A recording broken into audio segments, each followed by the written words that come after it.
صراط الذين أنعمت عليهم غير المغضوب عليهم ولا الضالين آمين. السلام عليكم ورحمة الله تعالى وبركاته. بسم الله الرحمن الرحيم. الحمد لله رب العالمين وبه نستعين على أمور الدنيا والدين والصلاة والسلام على رسول الله Muhammad bin Abdullah wa ala alihi wa sahbihi amma ba'du.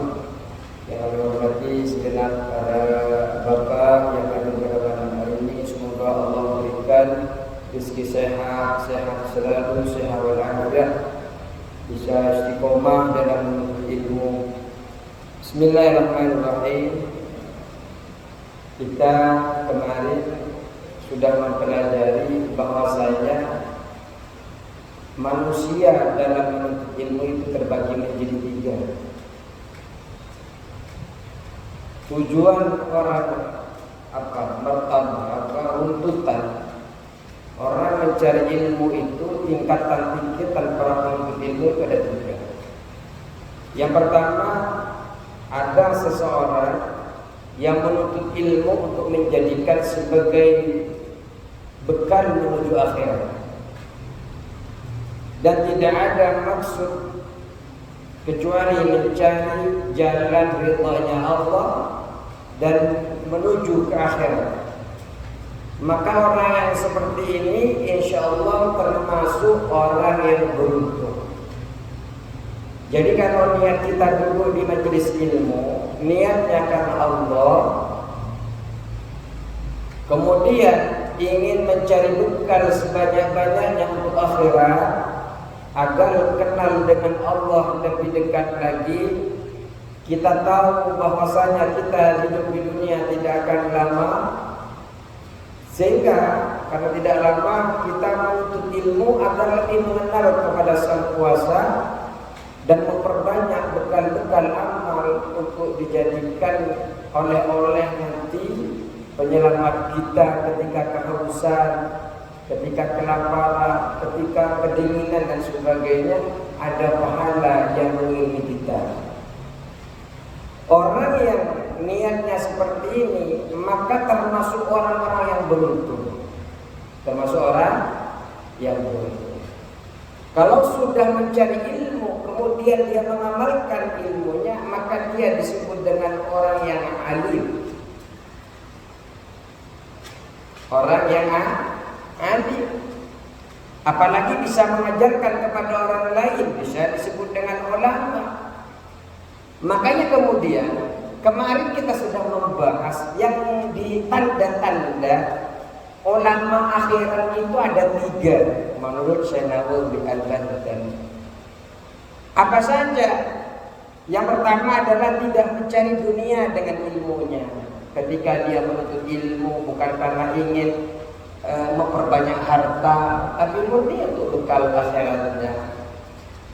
Kemudian tujuan untuk ilmu untuk kebahagiaan akhirat, sehingga dia betul-betul memperhatikan ilmu hati, ilmu batin, dan bermujahadah melawan hawa nafsu. Orang yang tujuannya menuntut ilmu untuk meraih kebahagiaan, untuk memerangi hawa nafsunya yang bisa menghinakan dunia dan akhiratnya, orang yang memiliki tujuan seperti itu berarti tandanya dia adalah seorang alim akhirat. Kalau dia ustaz akhirat, kalau dia ulama akhirat. Tapi kalau tujuannya enggak jelas, ingin berdebat, tujuannya ingin memperbanyak harta, nah itu tidak heran. Kemudian tanda yang ketiga menurut Syekh Nawawi Al-Banten, ulama akhirat itu akan menyandarkan dirinya, ilmunya kepada mengikuti Nabi Muhammad SAW, baik dalam ucapannya maupun perbuatannya. Kalau apa yang dia perbuat, apa yang dia ucapkan tidak sesuai dengan as-sunnah, ini khawatir bukan lagi ulama akhirat.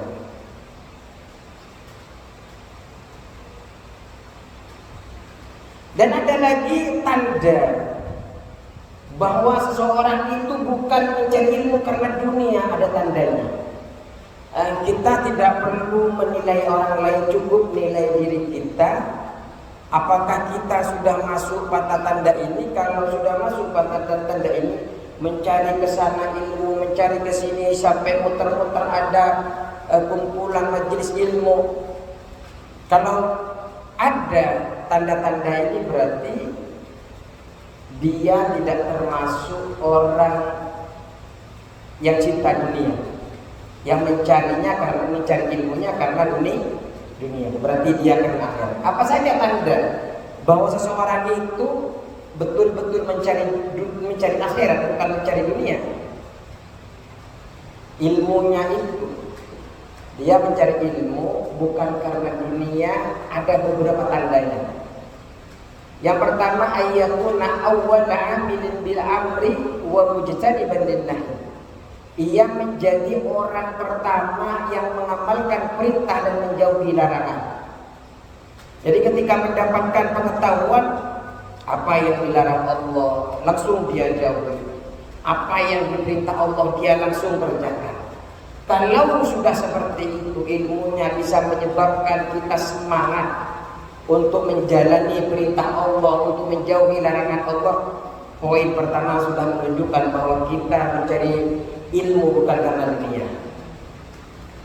Yang kedua adalah menjauhkan diri dari kemewahan, makanan, tempat tinggal, dan pakaian.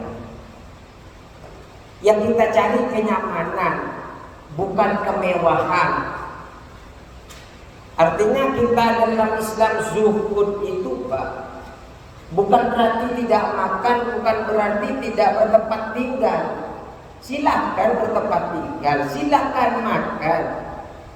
Cuma kalau ada kelebihan di dalam dirinya, silahkan disedekahkan.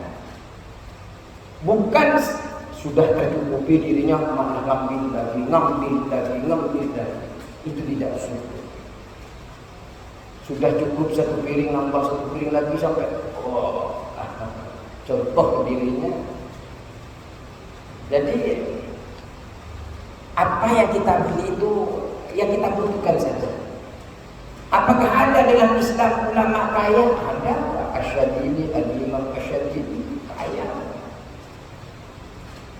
Ada ulama Mesir, ada. Tapi orang-orang ulama itu hanya makan sedikit keperluan hidupnya, selainnya disedekahkan. Kalau kan sedekahkan hisabnya panjang.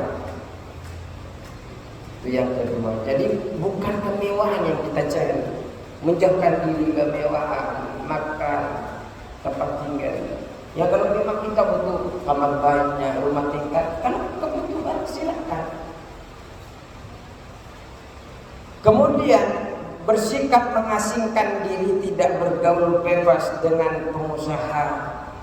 Artinya dia tidak mendekati pengusaha kecuali untuk menasihatinya. Artinya seorang ulama kelihatan dia mencari ilmunya bukan karena dunia. Ketika datang ke ulama untuk menasihati, bukan minta jabatan, apalagi minta uang. Tolong dong, saya jadikan komisaris.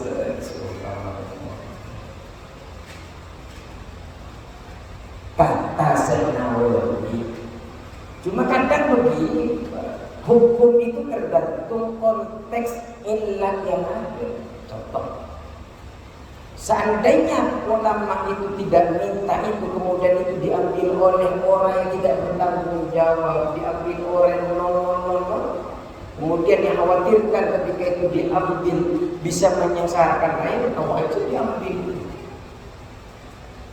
Artinya karena kita mempelajari ini, saya tidak mau mendekati pengusaha-pengusaha kita. Ini hanya formulasi bahwasanya di antara orang yang mendekati pengusaha karena jabatan, kan harta dan sebagainya, itu tanda dia mencari ilmu karena dunia. Tapi kalau seperti tadi dilihat, ketika dikhawatirkan kalau saya tidak terjun di situ, Wah, sepertinya akan ada orang-orang yang tidak bertanggung jawab yang akan mengelola itu. Itu sudah menjadi kewajiban pada akhirnya.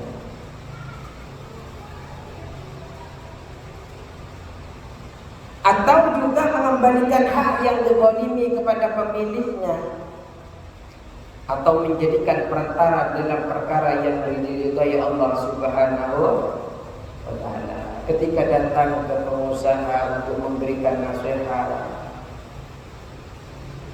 atau ingin mengembalikan apa yang dizalimi kepada pengusaha, silakan, tidak apa-apa datang ke pengusaha. Kemudian seorang ulama yang tidak mencari dunia itu, diantaranya tanda yang keempat adalah tidak tergesa-gesa dalam memberikan fatwa. Bahkan dia itu lebih memilih menunjuk orang lain yang lebih berilmu daripada dirinya. Silakan. Tidak langsung ambil mic. Apa sih Pak yang mau diunggulkan dari kita? Langsung, pokoknya ada Pak di salah satu daerah sebelum maghrib pecinya sudah ditaruh di tempat imam. Siapa yang duluan naruh peci di situ, dia yang akan menjadi imam. Gak boleh kan dia yang lain. Ada di situ. Maksudnya mengapain diturunkan dari imam?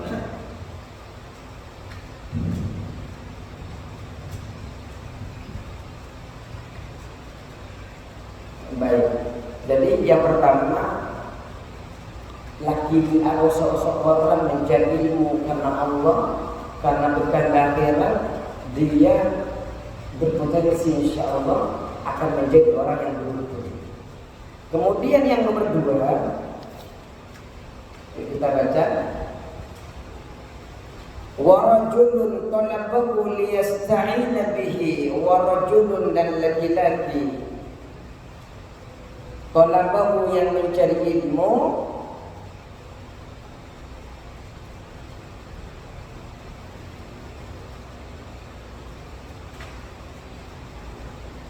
liyasta'ina bihi, untuk meminta bantuan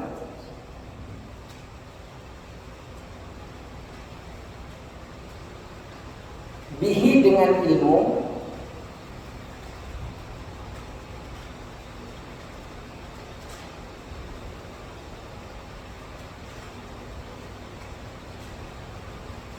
ala hayatihil ajilati, atas kehidupannya yang sebentar. Kehidupan dunia ini kan sebentar. Ala hayatihil ajilati, atas kehidupannya yang sebentar, kehidupan dunia. Jadi yang nomor dua adalah seseorang menuntut ilmu untuk menjadikan ilmunya sebagai bantuan dalam kehidupan dunianya. Wa yanala bihil izza, dan mendapatkan sebab ilmu kemuliaan. Wa yanala bihil izza, dan mendapatkan dengan ilmu suatu kemuliaan. Wal jaha, dan pangkat atau kedudukan. Wal mala, dan harta. Jadi maksud yang orang menuntut ilmu yang kedua adalah orang yang mencari ilmu tiada lain untuk meminta bantuan dengan ilmunya di dunia yang sebentar ini. Yang pertama adalah untuk mendapatkan kemuliaan,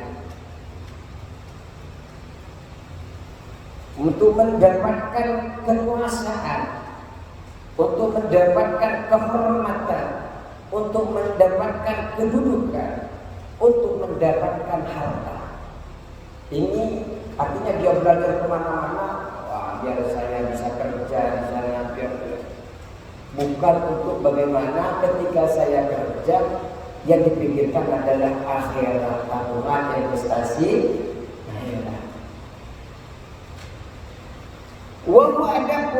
rajul, laki-laki yang seperti itu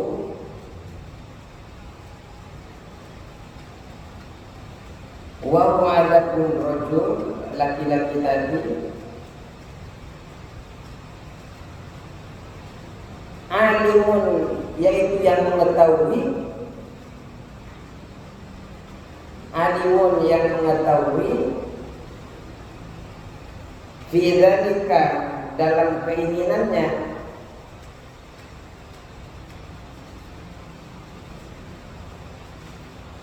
dia tahu keinginan-keinginan yang seperti itu, dia menyadari hal itu. Kemudian mustashirun fi qalbihi, kemudian mustashirun fi qalbihi, dan merasakan dalam hatinya rendahnya, atau yang merasa di dalam hatinya, mustashirun fi qalbihi, yang merasa dalam hatinya rika kata halihi, terhadap kelemahan keadaannya. Mustashirun fi qalbihi, yang merasa fi qalbihi, dalam hatinya rika kata halihi, kelemahan keadaannya. Wa hisyata maqsadihi, dan kehinaan maksudnya rajul, dia merasa bahwa dirinya hina, tujuannya hina, lemah. Dia merasa bahwa tujuan itu sudah hina. Fahada, maka adapun laki-laki ini, fahada, maka orang seperti ini boleh, atau laki-laki ini boleh. Fahada, maka seorang seperti ini atau laki-laki ini, laki-laki yang nomor 2 tadi, yang niatnya karena dunia, karena harta, karena kedudukan, karena kemudian, minal mukhatirina, termasuk dari orang yang khawatir, semua khawatir,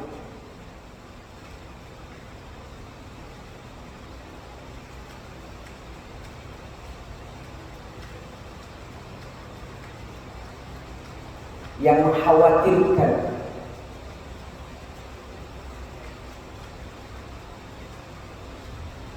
Jadi orang yang seperti ini sedang mempertaruhkan dalam bahaya. Apa maksudnya? Menjerumuskan dirinya dalam kehancuran. Kalau dia niat cari ilmu bukan karena akhirat tapi karena dunia, ini ada potensi hancurnya.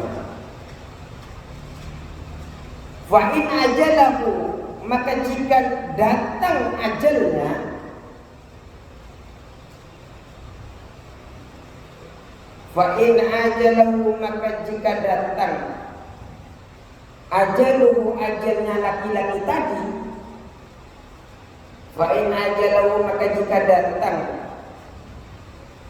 ajaluhu, apa ajalnya rajul, laki-laki, qabla taubati, sebelum taubat, fa in ajalahu, maka jika datang ajaluhu, apa ajalnya rajul, qabla taubati, sebelum taubat, khifa, dikhawatirkan, alaihi, atas rajul, alaihi, atas rajul, min su'il khatimati, jelek akhir hidupnya, min su'il khatimati, jelek akhir hidupnya. Dikhawatirkan orang yang seperti ini, kalau tidak cepat-cepat taubat, akhir hidupnya akan su'ul khatimah. Kalau dia mencari ilmu bukan karena Allah, tapi karena ingin biar punya pangkat. Tapi saya rasa anak-anak saya sekarang. Disekolahkan orang tuanya, dicarikan bagaimana bisa cari kerja dulu, bukan taat dulu. Dicarikan anak saya biar langsung kerja ini.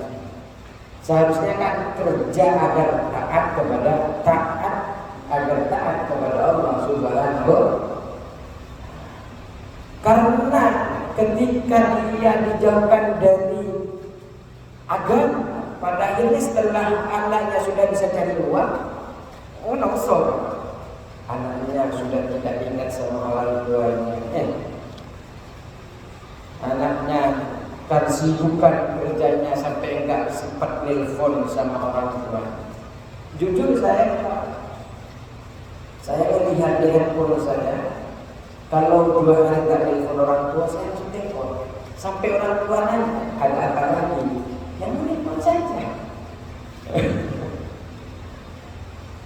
Yang minimal kita tidak bisa memberikan apa-apa kepada orang tua, yaitu jimat. Kalau sudah tujuannya mereka kerja, akhirnya itu tertanam. Setelah kerja betul-betul kerja, kadang lupa, nggak sholat, lupa, keluarga lupa. Akhirnya sebagai orang tua, ya Allah, saya sudah besarkan, saya sudah kuliahkan. Mana kadang orang tuanya punya acara, gara-gara sibuk kerjaannya, padahal dia bisa libur.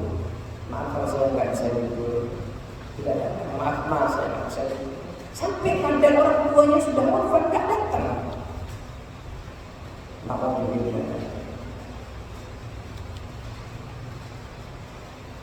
Makanya kemudian yang ditanamkan hari ini kepada anak kita adalah bagaimana taat kepada Allah, bagaimana taat kepada Rasul. Sekolah yang tinggi itu diperlukan. Memang kita butuh di dalam Islam itu butuh sekali orang-orang yang alim di bidang matematika, di bidang farmasi, di bidang kedokteran. Kita tahu bahwa kedokteran sekarang itu banyak laki-laki. Padahal itu sebenarnya kalau bisa potensi untuk perempuan yang menjaga Allah, menjaga fitnah. Tapi kadang perempuan takut sama dada.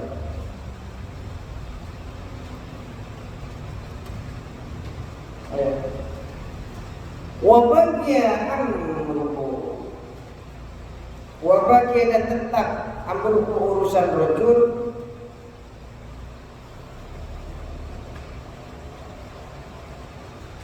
Wabagia dan tetap amruhu apa perkara rajul, urusannya rajul.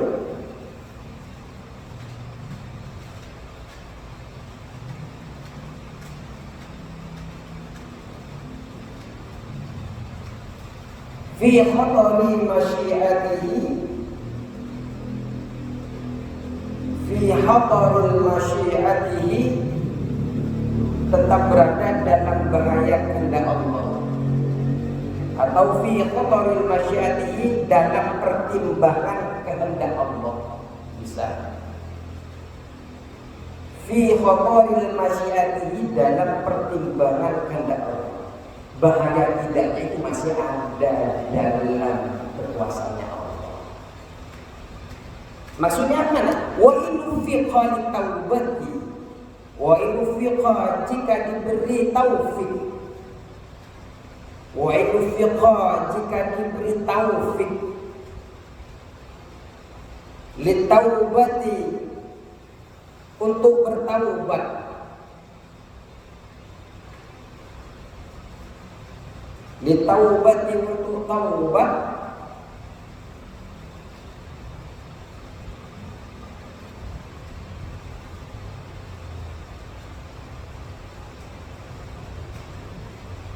qabla hululil ajali, sebelum sampai ajal,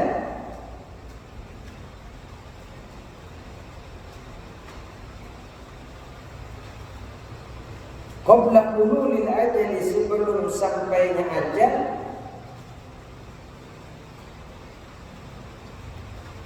wa adhafa ilal ilmi, dan menambahkan pada ilmunya,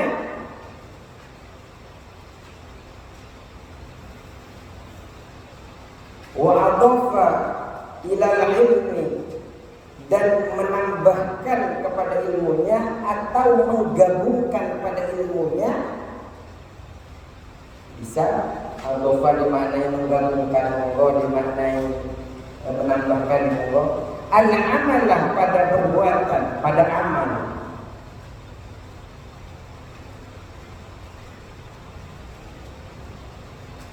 Fa'inat tabiha, maka sesungguhnya orang yang taubat. Fa'inat ta'iba, maka sesungguhnya orang yang taubat. Minat dambi, dari dosa. Minat dambi, dari dosa. Kaman, yaitu seperti orang. Kaman yaitu seperti orang la dzamba lahu, yang tidak ada dosa padanya, pada man. Jadi begini Pak, wabah yang fi hadaril masyiati. Jadi di dalam bahaya yang tadi itu masih ada dalam kehendaknya Allah Subhanahu wa taala. Tergantung kehendak Allah. Jika Allah berkehendak, maka Allah mengampuni. Jika tidak, maka tidak diampuni oleh Allah. Orang yang niat mencarimunya karena dirinya, karena kemuliaan, karena kemewahan dan sebagainya. Jika orang tersebut bertaubat sebelum ajal datang dan menambahkan, menggabungkan ilmu pengetahuan dengan amal soleh, maka apa? Wa tadaraka ma farrata. Nah, itu enggak dimaknain ya. Wah, tinggal kasih tahu.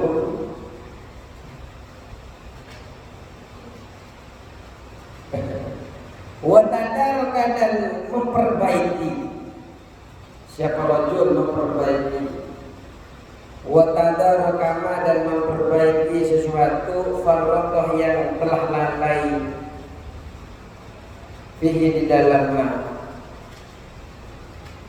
Wa tadaraka ma farrata fihi minal khalal. Wa tadaraka, dan memperbaiki atau meninggalkan ma farrata, sesuatu yang membuatnya lalai di dalamnya. Farrata itu yang lalai, lagi-lagi lalai, dia meninggalkan kelalaian. Tadinya lalai sholat, tadinya lalai tidak beramal, dia tinggalkan. Minal khalal, dari cacat. Minal khalal, dari cacat. Kalau dia sebelum ajal menjemput dia bertaubat, kemudian menggabungkan ilmunya dengan amal, artinya orang yang hanya punya ilmu tidak beramal ini kan bahaya. Bisa potensi masuk akhir hidupnya itu tidak ada ketika dia dipanggil oleh Allah, wafat dalam keadaan tidak bersyahadat. Ada potensi seperti itu. Kemudian dia bertaubat kepada Allah. Kemudian setelah bertaubat dia barengi ilmunya dengan amal yang tadi hanya belajar, ditambal dengan amal. Setelah ditambal dengan amal, dia tinggalkan sesuatu yang lalai. Sesuatu yang tidak baik dia tinggalkan. Sesuatu kerusakan, memperbaiki dosa yang telah ia lakukan. Farrata fihi minal khalali, kerusakan di dalam perkara itu diperbaiki. Kalau sudah diperbaiki, ditinggalkan perkara-perkara yang rusak, yang cacat tadi itu, iltahaqo bil faizi, iltahaqo ultuhiqo, maka disamakan siapa rajul. Ultuhiqo, maka disamakan siapa rajul, atau maka bisa dimaknai ultuhiqo, maka digabungkan siapa rajul bil faizin, dengan orang-orang yang beruntung. Jadi kalau sudah taubat, makanya ini mesti ada nyawa di dalam diri kita. Ini Pak evaluasi. Enggak usah evaluasi tetangga, enggak usah evaluasi jemaah.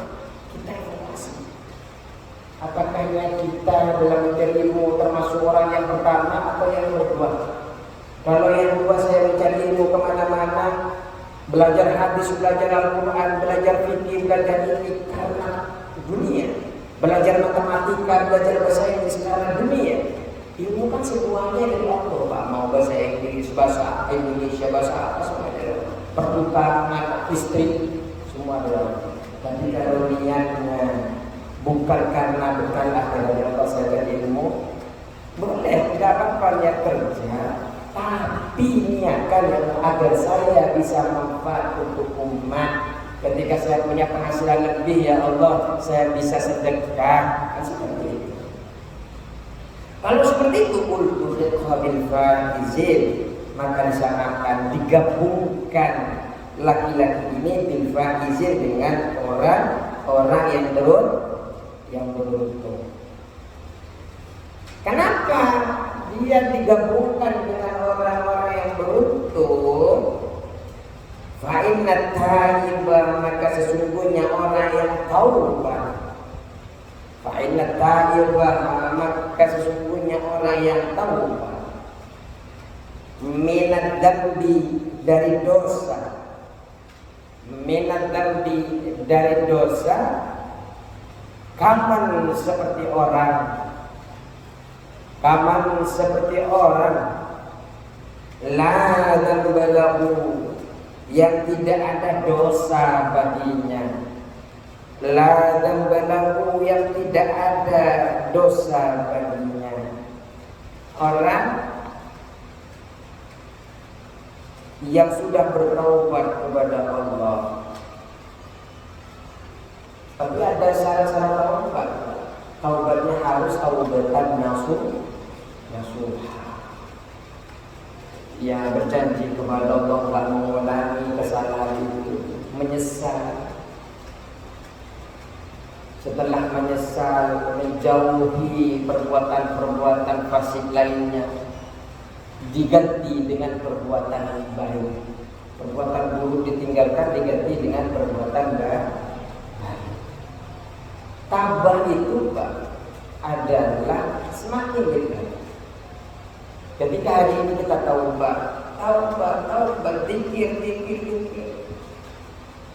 Jangan sampai, sebelum saya katakan, jangan sampai kita hatta idza ja'al mautu qala rabbi irji'uni, hingga datang kematian ahadahum kepada salah satu mereka, qala, salah satu mereka berkata, Rabbi irji'uni, ya Allah, kembalikan aku. Ketika dia sudah masuk ke liang lahat, kembalikan aku ya Allah.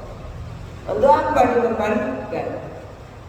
La'alli, agar a'malu salihah fima taraktu, agar aku bisa beramal soleh di dalam sesuatu yang pernah aku tinggalkan dulu. Ayat ini memang sering saya sampaikan, karena kematian itu pemutus semua amal, kecuali doa, kecuali ilmu yang bermanfaat dan doa kepada yang saleh dan amal jariah. Diputus, Pak, tak lagi bisa kita beramal. Kenapa nggak bisa? Karena kita kecuali amal yang jariah.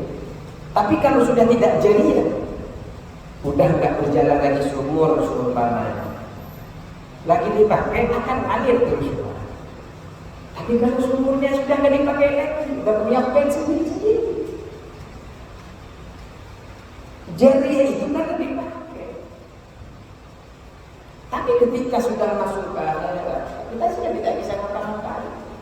Walaupun minta kembali kepada Allah, apa jawabannya Allah? Tidak. Sekarang kan tidak. Kamu sudah masuk ke dalam jalan, nggak bisa lagi kembali ke dunia. Makanya lebih baik ketimbang evaluasi orang lain, evaluasi diri kita. Sebagaimana Sayyidina Umar, kecuali memang melihat kemungkaran, karena memang ini diperintah Rasulullah. Kalau melihat kemungkaran yang di surga disebutkan kan, dengan tangannya, minimal dengan hatinya, walaupun itu untuk pembinaan iman atau masuk kelemahan kepada Tuhan. Kemudian ketika kita di dalam diri kita evaluasi khususnya kepada kita. Lebih sibuk evaluasi orang lain, ini potensi akan menjadi orang yang nomor 3. Nanti nomor 3 ini gambarannya dia itu akan berpenampilan seperti orang yang alim. Dia itu akan berpenampilan seperti kiai, seperti ustaz. Dia mengajak kebaikan, akan sejatinya dia mengajak keburukan. Dia itu nanti akan merasa benar sendiri, merasa baik di hadapan Allah, padahal dia hanya merasa seperti dia. Kita lihat Pak, orang itu kan merasa ketemu Allah, tapi belum tentu Allah berkeliling menemui dia. Kita merasa cinta kepada Rasulullah, belum tentu Rasulullah cinta. Cuma kan kita ikhtiar, katanya kalau kita baca selawat terus, Allah akan memberikan baca selawat kepada kita 10 kali ketika kita baca 1 kali. Ketika kita cinta kepada Rasulullah, berarti kita cinta kepada Allah. Ini ikhtiar kita, tapi belum tentu. Ketika hati tidak bisa kita jaga, itu yang potensi buruk. Makanya fikihnya dikatakan secara ibadah selesai. Mulai mandikan, mulai menentukan air dalam berbulan, air yang bersuci itu sampai membagikan air itu tahirun, ada tahirun, ada suci menyucikan, suci tidak menyucikan, suci makruh, dan ada barang najis dan sebagainya. Ini kan pernah cara wudu kita sudah mempelajari muka, tangan, kepala, kaki, sunnahnya telinga, kumur, cuci tangan. Kita sudah pelajari. Ini kan fikihnya. Cuma etikanya bagaimana? Kalau kita belajar ini etikanya, cara untuk yang sesuai etika yang baik bagaimana, cara masuk kamar mandinya, kaki kiri atau kaki kanan. Artinya secara syariat kita lakukan, tapi takut syariat ini tidak diterima dari Allah. Kenapa? Ada potensi jelek di dalam hati kita. La yadkhulul jannah man kana fi qalbihi mithqalu dzarratin min kibr. Tidak masuk ke dalam surga yang ada di dalam dirinya sedikit biji sawi daripada kata-kata. Saya habis mengaji fikih, saya paling betul dalam bentuknya, sudah sombong, merasa lebih baik daripada orang lain. Itu yang kemudian cara bentuknya ini kemudian ditata di sini secara etika. Cara sholat kita sudah belajar bagaimana memulai dengan takbir dan menutup dengan salam. Wajibnya apa Fatihah, sunnahnya apa iftitah, surah pendek, wajibnya lagi apa rukuk dan i'tidal, tumaknina di masing-masingnya, sujud duduk di antara dua sujud kedua, sunnah akalnya apa, tasyahud awal. Itu kita belajar. Tapi bagaimana menjaga khusyuan itu, ini yang kemudian makanya kita kejar terus. Karena ini tentang bertayamum, ada di sini, ada bertayamum, etikanya tayamum, ada lulus minal janabah, ada dari janabah mandi besar. Kalau kita sudah diajarin Pak, cara niatnya, cara membasuh seluruh badannya, bagaimana berdukhul khala, cara masuk ke toilet gimana adabnya, adab bangun dari tidur, diajarin di sini. Ini kemudian fikih sudah selesai secara ibadah, tapi ibadah itu Pak sah, tapi belum tentu pahalanya diterima. Puasa selagi tidak makan Pak, mulai dari sahur sampai buka, tidak makan, tidak minum, tidak masuk apa-apa, bisa sah tapi pahalanya belum tentu nyampe. Mungkin secara zahir dia puasa, tapi secara batin tidak puasa. Orang lain sultan terus kepada orang lain. Ngomongin orang itu, nyakitin tetangga itu, contoh. Sehingga perlu kita backup. Makanya begini. Jadi masih ada ketemu lagi lah. Sampai lupa kalau sebelum tadi itu ya. Semoga kita selalu sehat dan afiat, tidak bosan-bosannya untuk mencari ilmu. Intinya juga adalah semoga ilmu yang kita pelajari menjadi ilmu yang bermanfaat. Semoga kita dijauhkan. Allahumma na'udzubika min ilmin la yanfa' wa qalbin la yakhsha. Jauhkan. Kita kan sudah dipelajari kemarin. Jauhkan dari ilmu yang tidak manfaat, wa qalbin la yakhsha, dan hati yang tidak khusyuk. Terus wa amalin la yanfa', amal yang tidak diterima oleh Allah, wa du'ain la yusma'. Jauhkan juga ya Allah dari doa yang tidak didengar oleh Allah Subhanahu wa taala. Cukup sekian. Allahumma fi ila. Assalamualaikum warahmatullahi wabarakatuh.